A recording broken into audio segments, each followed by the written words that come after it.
Когда женщина беременеет, она идет в поликлинику и встает на учет. Во имя Бога до рождения ребенка, со дня зачатия и до родов, они берут минимум 1002 самони. Если нет, то ни больше, ни меньше. Если что, врачи Рустама говорят, чтобы беременной женщине не делали того же самого. И анализ крови, и какие-то лекарства в определенном месте, даже анализ крови стоит 3-4 тысячи самони. Разве это не несправедливость по отношению к жителям Душанбе? Это те же процедуры, о которых я упоминал выше, которые должны быть бесплатными для беременной женщины. И все это до родов.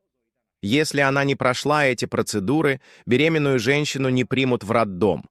Потом, когда вы вызовете врача, чтобы он ее забрал, или сами отвезете ее в роддом, эта женщина должна родить. Если она этого не сделала, беременную не примут в роддом во время родов. Теперь же мучения начинаются после того, как ребенок покидает родину.